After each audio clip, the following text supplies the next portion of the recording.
Laat die woorde van my mond en die oordeenking van my hart welbehaaglik wees voor U aangesig, o Here, my rots en my verlosser. Amen. Ek wil julle nooi om ook so dan die woord vanaand oop te maak by Kolossense hoofstuk 1.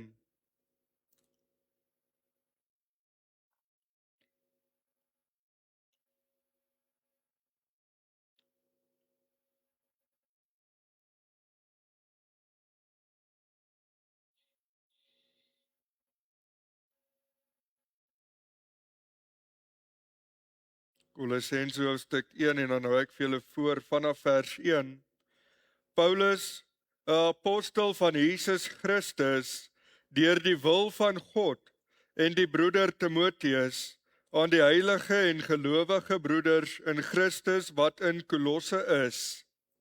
Genadig vir julle en vrede van God, onse Vader, en die Here Jesus Christus.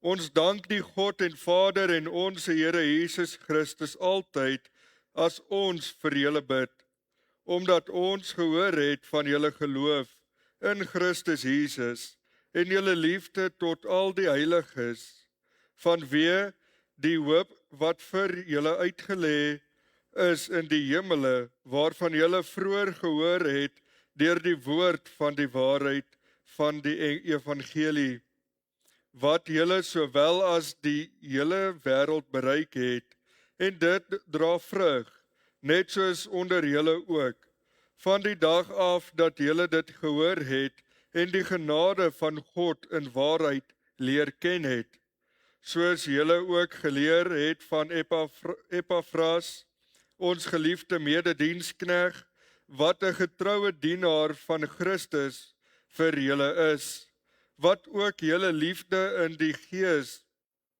aan ons te kenne gegee het.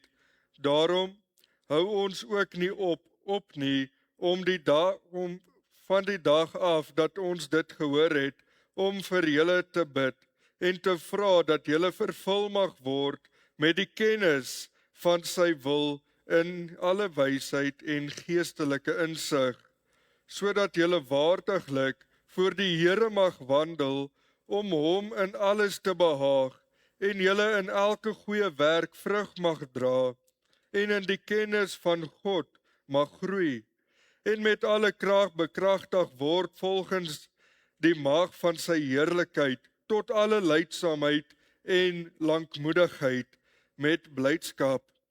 En die Vader mag dank, wat ons bekwaam gemaak het om deel te hê aan die erfdeel van die heiliges in die lig.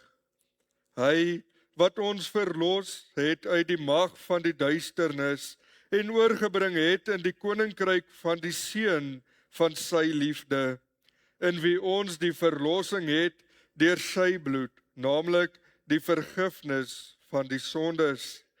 Hy is die beeld van die onsienlike God, die eersgeborene van die hele skepping, want in hom is alle dinge geskape, wat in die hemel en op die aarde is, wat sienlik en onsienlik is, trone sowel as heerskappye en owerhede en magte. Alle dinge is deur hom en tot hom geskape, en hy is voor alle dinge, en in hom hou alle dinge stand, en hy is die hoof van die liggaam, naamlik die gemeente. Hy wat die begin is, die eersgeborene uit die dode, sodat hy in alles die eerste kan wees. Want dit het die Vader behaag, dat in hom die ganse volheid sou woon, en dat hy deur hom alles met homself sou versoen, nadat hy vrede gemaak het deur die bloed van sy kruis.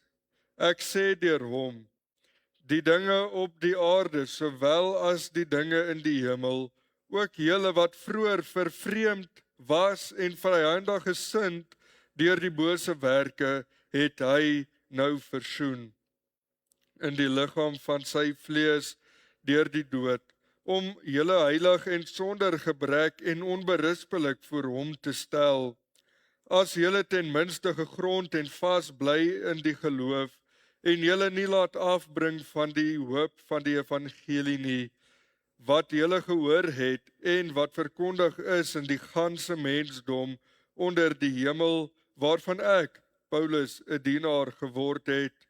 Nou verbly ek my in my lyding vir julle, en vul in my vlees aan die oorblyfsel van die verdrukking van Christus vir sy liggaam, wat die gemeente is, waarvan ek 'n dienaar geword het volgens die bediening van God, wat aan my gegee is in julle belang, om die woord van God te vervul, naamlik die verborgenheid wat van die eeue en geslagte af verborge was, maar nou geopenbaar is aan sy heiliges, aan wie God wou bekend maak wat die rykdom van die heerlikheid van hierdie verborgenheid onder die heidene is.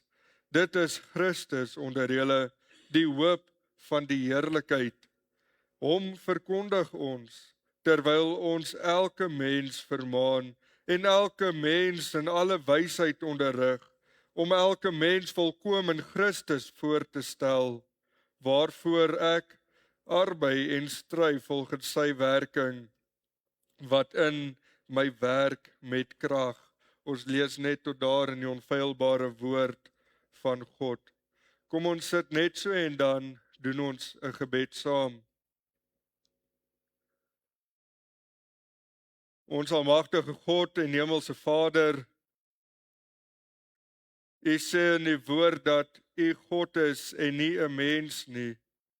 U is die heilige in ons midde. En so wil ons nou voor U aangesig kom kniel, Here, en ook vra dat U met ons sal wees.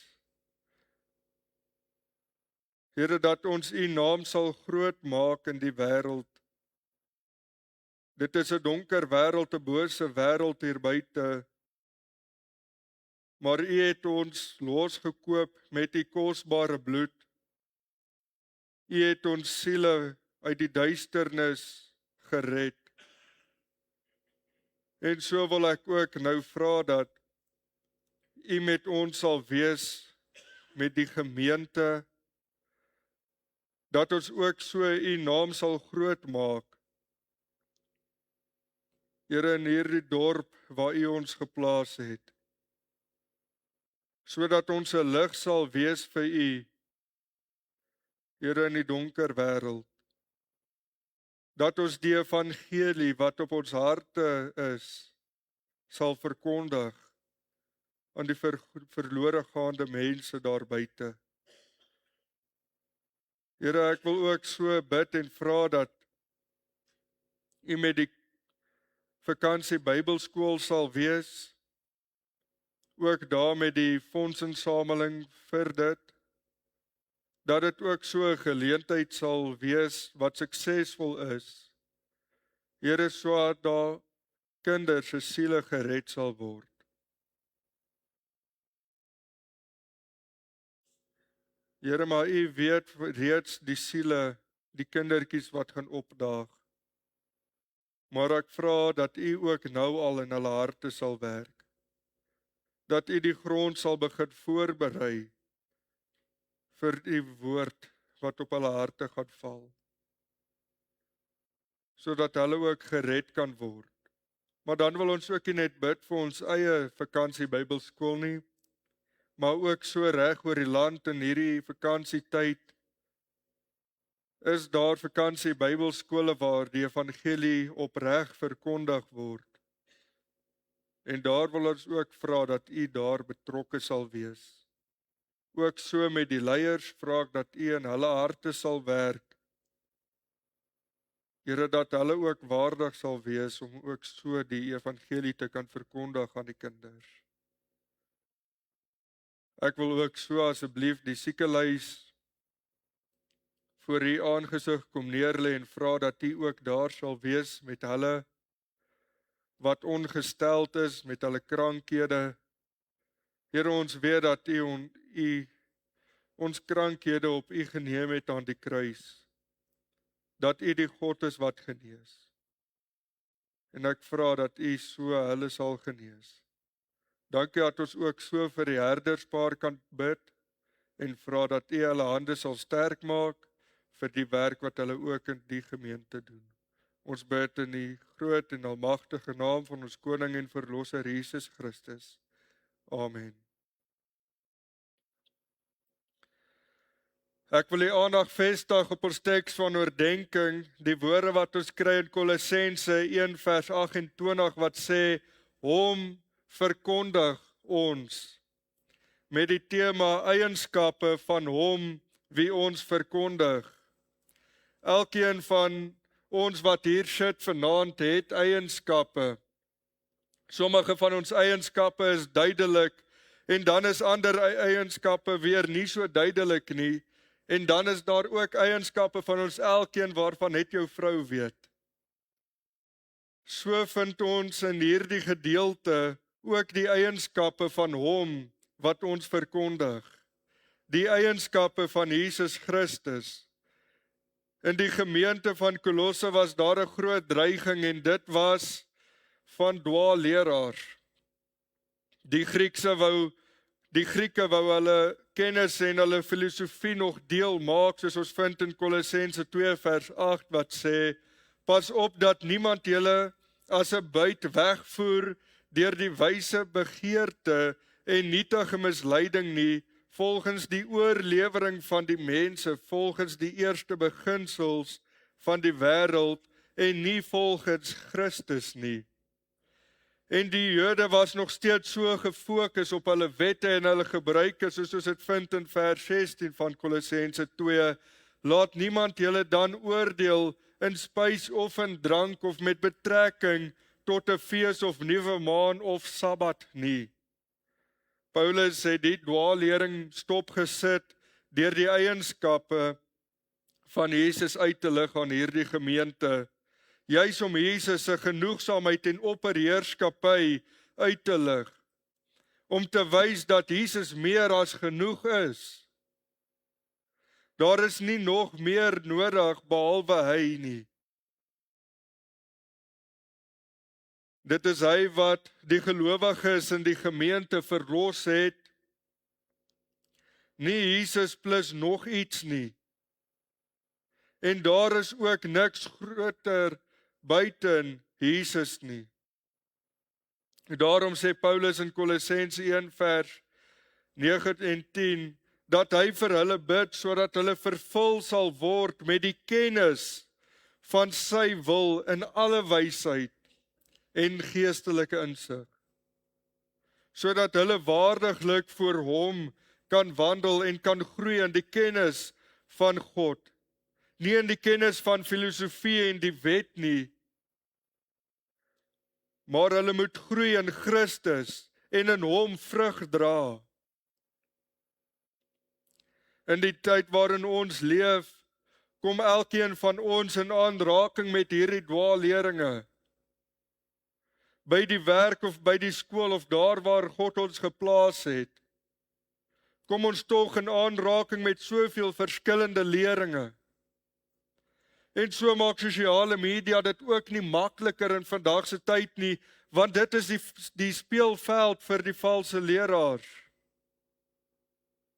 Ek praat vanaand met my broeders en susters in die geloof, wie ook die waarheid in God leer ken het, en vas staan in die geloof in Jesus Christus, sodat ons bekend sal wees met hierdie eienskappe van Christus. Sodat ons onsself en ander kan bewaar van die dwaalleringe in ons tyd. Daarom is dit belangrik vir elkeen van ons om daarop te let oor hoe ons hom verkondig aan die wêreld. Hoe leef ons hom uit? Want ons leef in 'n tyd waar die evangelie en die werk van Jesus afgewater word en meer gefokus word op die werke en persoonlike oortuigings en gevoelens en nie meer wat in die woord van God staan nie. Ons moet vandag ook nog net soos die gemeente van Kolosse die dwaalleringe teëstaan. Daarom moet ons hierdie eienskappe van Jesus vasmaak in elkeen van ons gedagtes, sodat ons ook kan groei in kennis aangaande hom. Want wat is die nut as daar buite jou nagemaakte vrug is, maar jy dra geen vrug vir God nie? Ons moet hierdie eienskappe van Christus deel maak van ons lewe, en dit wat in ons lewe uitwerking gehad het, moet ons uitleef, verander. Daarom, hy is die verlosser van die mens. Kolossense 1 vers 13 en 14, hy wat ons verlos het uit die mag van die duisternis en oorgebring het in die koninkryk van die Seun van sy liefde, in wie ons die verlossing het deur sy bloed, naamlik die vergifnis van die sondes. Paulus verduidelik hier aan die gemeente hoe hulle ook deel het in die erfdeel van die heiliges. En dit is alleen deur die verlossing in Jesus Christus. In hom is die verlossing deur sy bloed vir die vergifnis van ons sondes. Sonder Christus is die mens geonderwerp onder die mag van die duisternis, wat oor die mens heers. Paulus sê dan ook aan die gemeente dat dit alleen deur Christus is, deur wie hulle verlossing het. Daarom is Christus die enigste verlosser van die mens. Hy maak dit baie duidelik dat dit alleen Christus is wat hierdie magsposisie van die mens af kan neem en die mens oorbring van die duisternis na die lig. Efesiërs 1 vers 7, in hom het ons die verlossing deur sy bloed, die vergifnis van die misdade na die rykdom van sy genade. Hierdie verlossing waarvan Paulus praat is nie 'n ontvlugting van die mag van die duisternis af nie, maar dit is op alle terreine, daarom verwys dit ook na die vergifnis van ons misdade. Vandag se dwaalleraars wil so ver as moontlik die verlossing deur die bloed van Jesus vermy.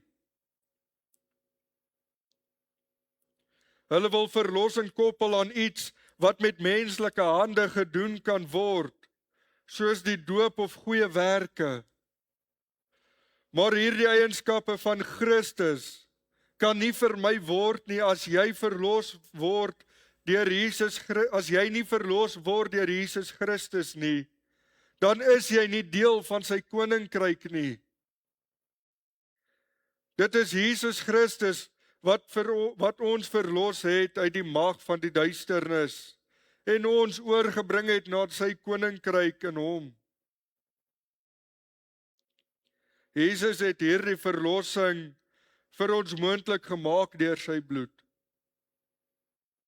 sodat ons vergifnis van sondes kan ontvang, soos ons dit vind in vers 14 van die geleesde gedeelte, in wie ons die verlossing het deur sy bloed, naamlik die vergifnis van sondes. Baie wil Christus verkondig en onder sy naam goeie werke doen, maar op die ou einde is dit vir hulle eie rykdom en roem. Soos wat Simon die towenaar in Handelinge 8 gedoen het, hy wou ook die Heilige Gees ontvang het, maar nie om God deur sy lewe te verheerlik nie,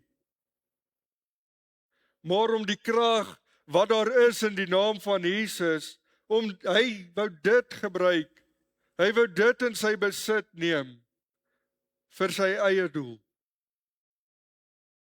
Ander is nog so gefokus om geloof en rede met mekaar te versoen, dat hulle fokus net op die filosofie van die dag, en aanhoudend soek hulle die rede en beredeneer die rede uit dat hulle ware kennis en geloof in Jesus verloor. Dat kry ons die wat in ons eie volk so gefokus is op die wet en die Joodse gebruike, dat hulle heeltemal Jesus se godheid verwerp. Maar in Galasiërs 3 vers 24 sien ons dat die wet slegs 'n tugmeester is na Christus toe. Maar tog wil hulle regverdig staan voor God. Deur om die wet te onderhou en die verlossing wat Jesus bied te verwerp. Die verlossing deur sy bloed. Ons het die verantwoordelikheid om hierdie eienskap van Christus uit te leef en dit te verkondig. Want ons vertroue is in Jesus, wat ons verlosser is. Nog 'n eienskap van Jesus, wat ons vind in hierdie gedeeltes is, hy is die eersgeborene van die skepping. Kolossense 1 vers 15 en 17, hy is die beeld van die onsienlike God, die eersgeborene van die hele skepping, want in hom is alle dinge geskape, wat in die hemele en op die aarde is, wat sienlik en onsienlik is, trone sowel as heerskappye en owerhede en magte, alle dinge is deur hom en tot hom geskape. En hy is voor alle dinge en in hom hou alle dinge stand. Die woorde, hy is die eersgeborene van die skepping, sê nie dat hy 'n skepsel is nie. En dit beteken nie dat hy heel eerste deur God geskape is nie, maar dit verwys hier meer na 'n rang in volgorde as 'n volgorde van geboorte. Salomo was definitief nie Dawid se eersgeborene seun nie, maar tog word hy die eersgeborene genoem, soos ons dit vind in Psalm 39 vers 28. En Jesus kon nie eerste geskape word nie, want deur hom het alle dinge ontstaan. Want deur hom het alle dinge ontstaan hier op aarde, sowel as in die hemele. Maar hy is die eerste van alles. Hierdie vers trek die fokus na God toe wat homself geopenbaar het in Christus. Hy weerspieël God se heerlikheid aan ons. Dit is deur hierdie eienskap van Christus wat die onsienlike God aan ons sigbaar gemaak word. Daarom het Jesus vir Filippus geantwoord in Johannes 14 vers 9 tot 11, toe hy vra, toon ons die Vader. Toe sê Jesus vir hom, ek is so lank al by julle, en het jy my nie geken nie, Filippus? Hy wat my gesien het, het die Vader gesien. En hoe sê jy, toon ons die Vader? Glo jy nie dat ek in die Vader is en die Vader in my nie? Die woorde wat ek tot julle spreek, spreek ek nie uit myself nie, maar die Vader wat in my bly. Hy doen die werke.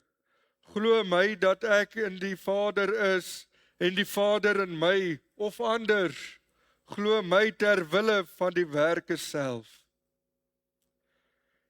Hier is niks op aarde wat nie deur hom geskape is nie.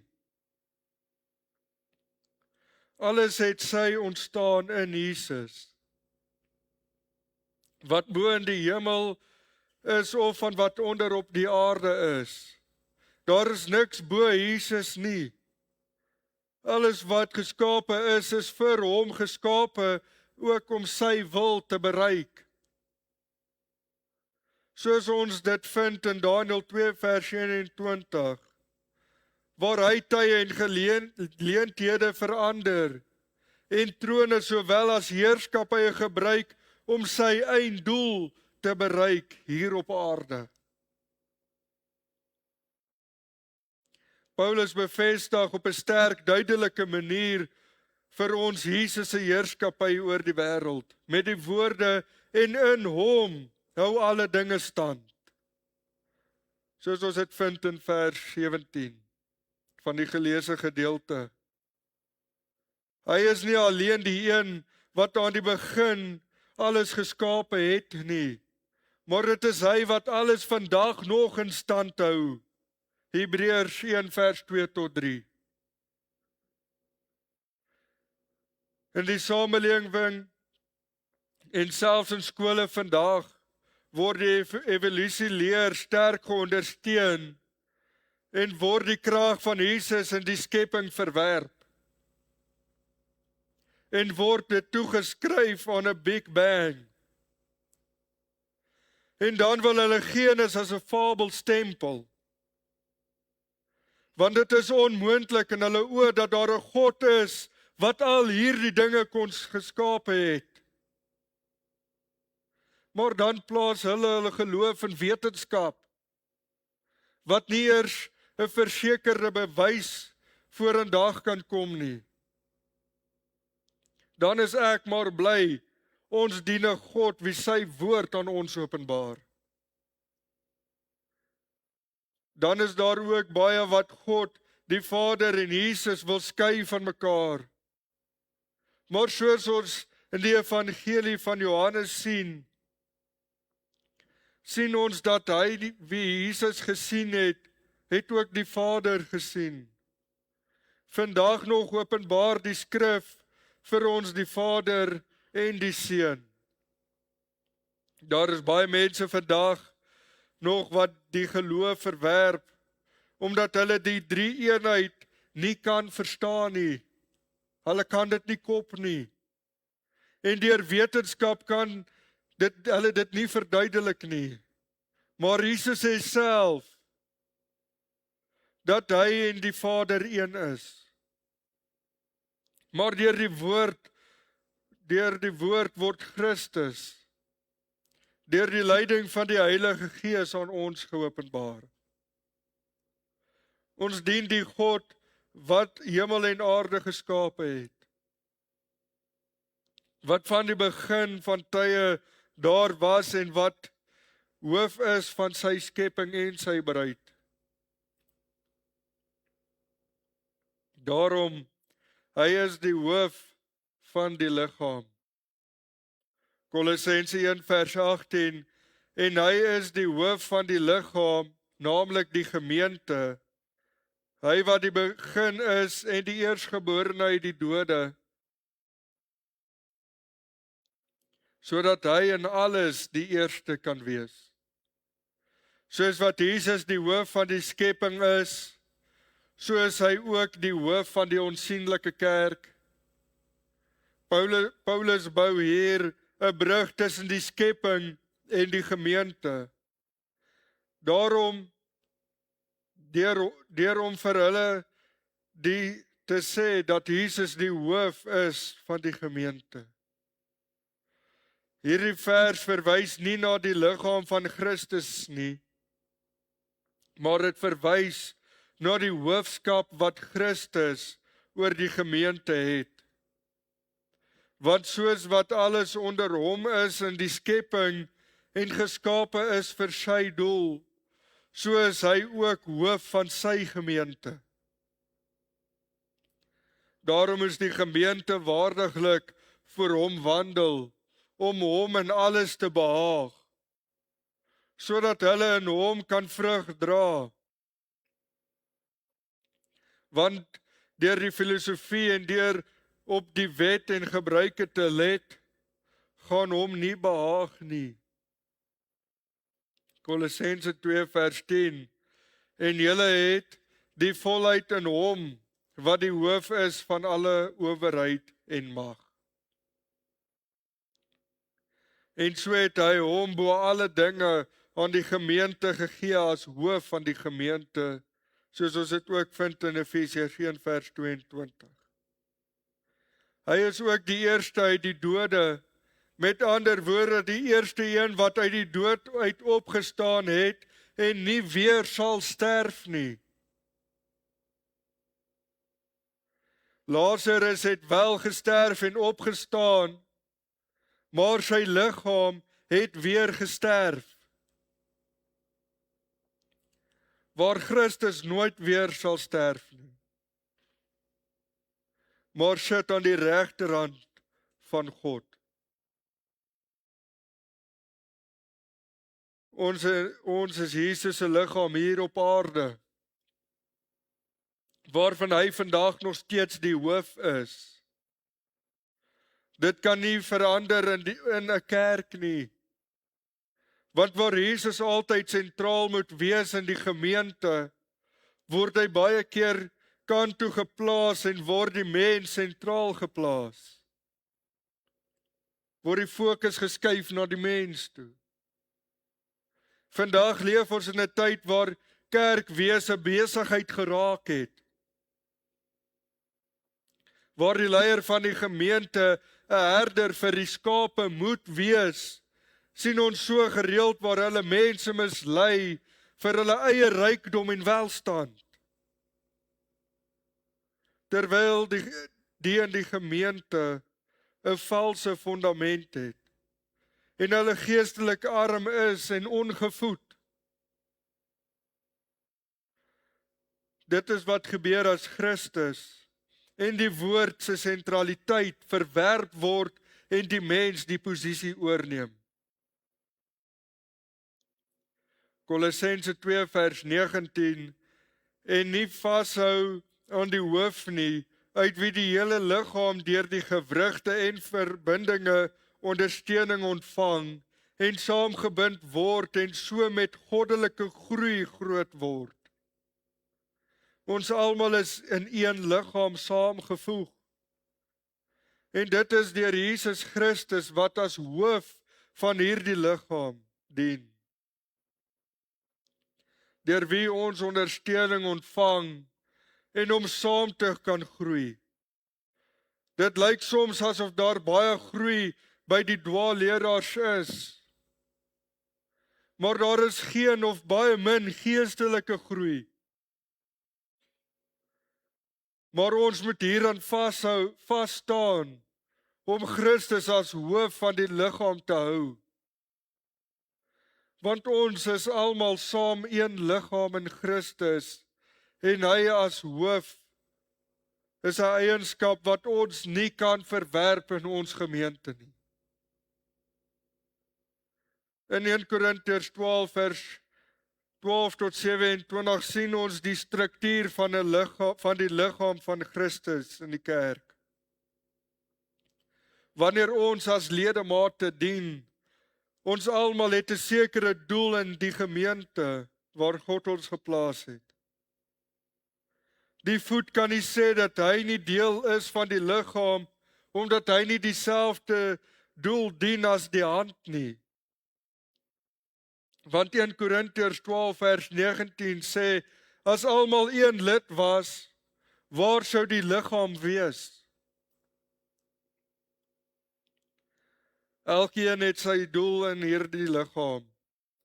En net Christus alleen kan hoof wees. As jy die hoof wil wees van die liggaam in die gemeente waar God jou geplaas het, gaan daardie liggaam 'n flop wees. Elkeen is die ledemaat wat hy moet wees. Want dit is die wil van God. Soos ons dit vind in 1 Korintiërs 12 vers 18. En as jy gedien wil word en die gemeente wil gebruik om jou doel te bereik,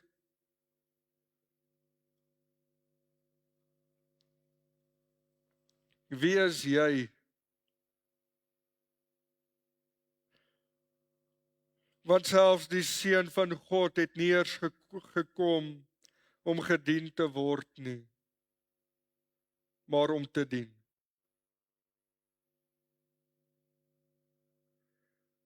Dit is ook die hoof van die gemeente wat vrede tussen ons gebring het, tussen God en mens. Daarom hy is die versoener. Kolossense 1:20, en dat hy deur hom alles met homself sou versoen, nadat hy vrede gemaak het deur die bloed van sy kruis. Ek sê deur hom, die dinge op die aarde, sowel as die dinge in die hemele. Deur Jesus se kruisdood en opstanding is alles in hom versoen. Die mens sowel as die hele skepping. Nou dat Jesus versoening gebring het, is alles onder die heerskappy van Christus. Want deur die sondeval is die hele skepping deur sonde versteur. Daarom word die skepping by die versoening betrek. Die versoening deur Jesus het ook die versoening tussen God en mens gebring. Dit het die versoening, die verhouding herstel.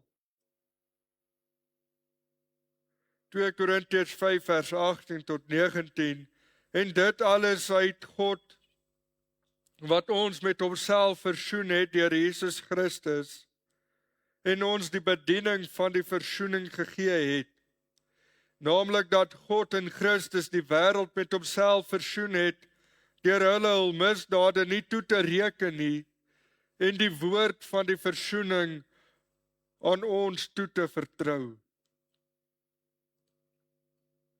Jesus het vrede gebring deur sy kruisdood. Alles wat op die aarde is, sowel as alles in die hemel. Daar is niks wat nie deur Jesus versoen is nie. Sy heerskappy is oor alles in die skepping.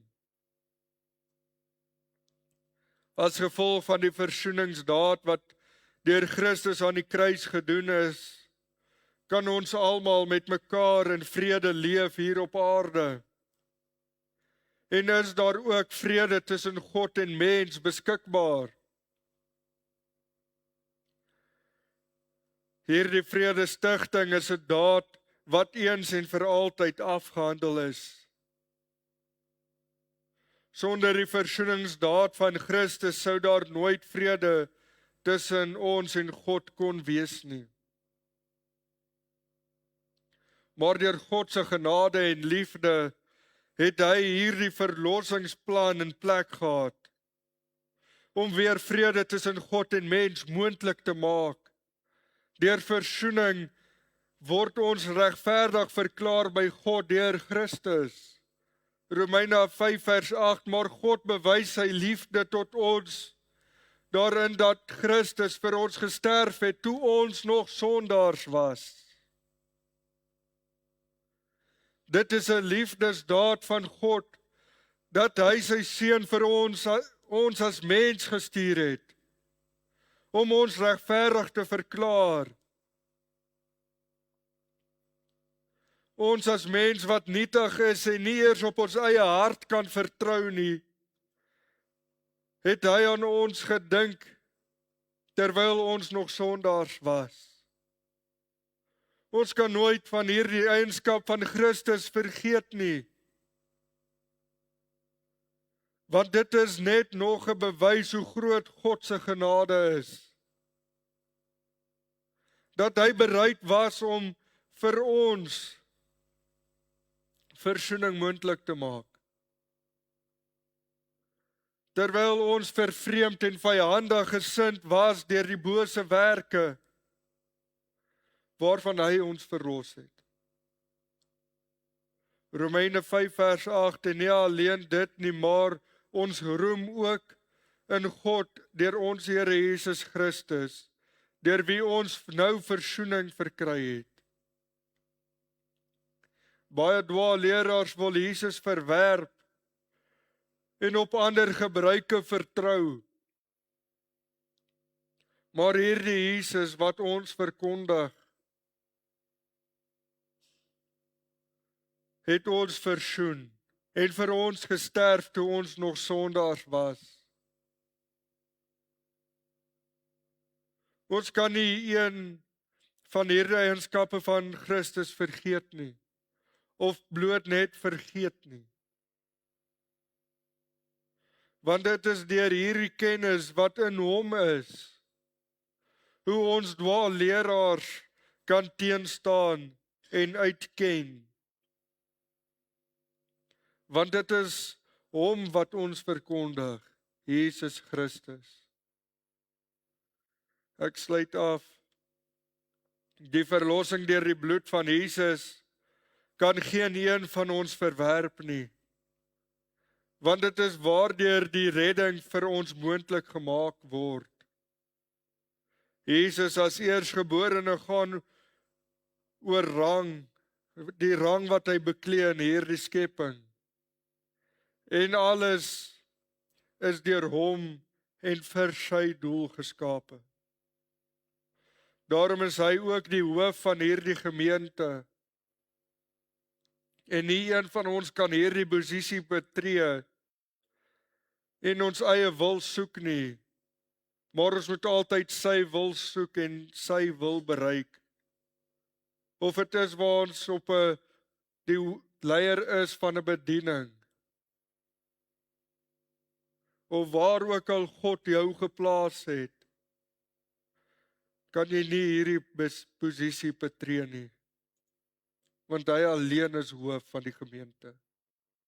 So ook hoof van elke bediening waartoe hy jou geroep het. Sonder die versoeningswerk wat hy vir ons gedoen het aan die kruis, sou daar ook geen vrede kon wees tussen God en mens nie. Maar hy het dit moontlik gemaak deur die kruis. Dit is jy waarmee die Here vandag praat. Jy sit dalk vanaand hier en jy weet, jy verwerp nie die verlossing van Jesus nie. Jy verwerp dit glad nie, jy het Jesus aangeneem as jou verlosser en saligmaker. Jy weet jy verkondig hierdie Jesus, maar jy wou jou eie pad stap. Jy wou jou eie wil bereik met die bediening waartoe hy jou geroep het. Of jy wil sy naam gebruik, sodat jy kan goed lyk vir ander. Of dit is by die werk of waar ook al. Maar die Here nooi jou vandag. Wil jy nie nou na die Here toe kom en vrede by hom kry nie? Sê vir hom, jy verkondig hom. Maar daar is 'n eienskap wat jy van hom af wil neem. En jy wil daai posisie vul. As dit so is, kom nou na die Here toe. Amen. Ons Here Jesus, Here, dankie dat ons ook so die eienskappe van U kan vind in die skrif. Maar ek wil ook so vra dat U ons sal laat sterk staan op die fundament van U, dat ons ook hierdie eienskappe sal deel maak van ons hart, sodat ons ook ander kan lei in gesprekke waar ons is, waar ons kan agterkom persone is weggesleep deur wolwe in skaapklere. Here, maar ook sodat ons kan sterk staan wanneer die versoeking oor ons pad kom, om dalk 'n dwaalleraar te volg. Here, en dan eienskappe van U te verwerp. Maar ek vra, Here, maak dit asseblief 'n deel van ons lewe. Ons bid in Jesus se kosbare naam. Amen. Ek nooi julle dan ook so om die slotlied saam as loflied te sing.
Kom ons bid nou om die seën van die Here.